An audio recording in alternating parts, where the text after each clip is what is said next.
Hello friends, আজকে তোমাদের সামনে নিয়ে চলে এলাম পাতলা একটা মাছের ঝোল, যেটা সবজি দিয়ে। তোমরা দেখে নিশ্চয়ই বুঝতে পারছো সবজি দিয়ে মাছের ঝোলটা কতটা সুন্দর হয়েছে। তোমরা এরকম মাছের ঝোল প্রায়শই বাড়িতে বানিয়ে থাকো, কিন্তু আমি কিভাবে বানিয়েছি সেটা আজকে তোমাদের সঙ্গে শেয়ার করব। আমার চ্যানেলে নতুন বন্ধু হয়ে থাকলে চ্যানেলটিকে সাবস্ক্রাইব করে পাশে থেকো। যেহেতু চারা মাছের ঝোল, তো আমি একটা ছোট সাইজের এখানে কাতলা মাছ নিয়েছি, যেটা 4 পিস হয়েছে। অল্প পটল আমি লম্বা লম্বিভাবে কেটে নিয়েছি, আর একটা আলু। ফোড়নে দেব কালো জিরে, তেজপাতা, শুকনো লঙ্কা, আর ঝাল হিসেবে 3টে কাঁচা লঙ্কা দেব। একটা বাটির মধ্যে 1/2 টিস্পুন ধনের গুঁড়ো, আর দেব 1/2 টিস্পুন জিরের গুঁড়ো। হলুদের গুঁড়ো দিলাম 1/2 টিস্পুনের থেকেও কম, আর অল্প পরিমাণে দিলাম কাশ্মীরি রেড চিলি পাউডার রঙের জন্য। তোমরা যদি রঙটা না চাও ঝোলের মধ্যে, তো তোমরা এটাকে স্কিপ করে দিতে পারো। সমস্ত মশলাটা আমি জল দিয়ে একটু গুলিয়ে রাখলাম, আর এখানে মাছগুলোকে সুন্দরভাবে আমি ভেজে নেব। এই যে টমেটো আর পেঁয়াজটা, এটা কিন্তু আমি কেটে দেব না ঝোলের মধ্যে, এটা আমি বেটে দেব, যার ফলে ঝোলের স্বাদটা কিন্তু আরও সুন্দর হয়। মাছগুলো আমার সুন্দরভাবে ভাজা হয়ে গেছে। এই তেলের মধ্যে দিয়ে দিচ্ছি পটল আর আলুটা, যেটা আমি নুন হলুদ দিয়ে মেখে রেখেছিলাম।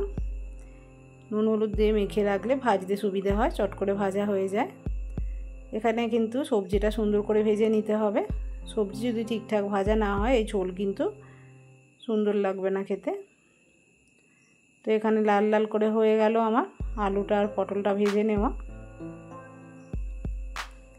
এখানে ফোড়ন হিসেবে আমি দিয়ে দিলাম শুকনো লঙ্কা, তেজপাতা, কালো জিরে, আর ঝাল হিসেবে 3টে কাঁচা লঙ্কা। এখানে কোনো রকম গুঁড়ো লঙ্কার ব্যবহার হবে না। ফোড়নটা ভাজা হয়ে গেল, দিয়ে দিলাম 1 টিস্পুন আদার বাটা। এখানে রসুনের বাটা দেব না, যেহেতু জ্যান্ত চারা মাছ, এখানে রসুনের বাটাটা দিলে স্বাদটা কিন্তু ভালো লাগবে না। এখানে দিয়ে দিলাম পেস্ট করা পেঁয়াজ আর টমেটোটা দিয়ে ভালো করে একটু নাড়িয়ে চাড়িয়ে নিতে হবে। এই পর্যায়ে দিয়ে দিলাম শুকনো মশলাগুলো, যেটা জল দিয়ে গুলিয়ে রাখা ছিল। দিয়ে মশলাটাকে সুন্দরভাবে এবার কষাতে দিতে হবে।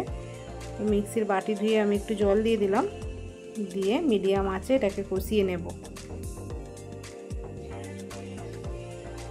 মশলা আমার কষে গেছে।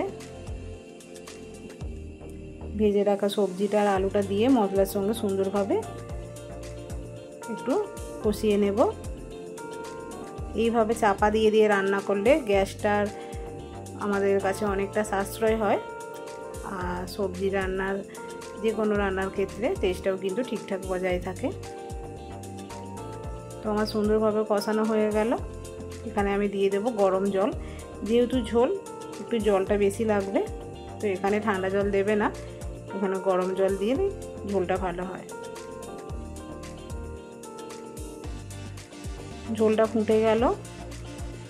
2 থেকে 3 মিনিট ফুটিয়ে নেওয়ার পর আলুটা দেখিয়ে দিলাম। আলুটা পুরোপুরি সেদ্ধ হয়ে গেছে, আর পটলটা সেদ্ধ হয়েই গেছে। এখানে দিয়ে দিলাম ভেজে রাখা মাছটা দিয়ে কিন্তু বন্ধুরা বেশিক্ষণ ফোটাবে না, মাছটা নরম হয়ে গেলে ভালো লাগবে না খেতে। 1 মিনিট ফুটিয়ে একটু ধনেপাতা দিয়ে দেবে, দিয়ে আমি গ্যাসটা অফ করে দিলাম। আমার রান্নাটা এখানে কমপ্লিট হয়ে গেল। তো তোমরা দেখে নিশ্চয়ই বুঝতে পারছো। তো বন্ধুরা, টাটা।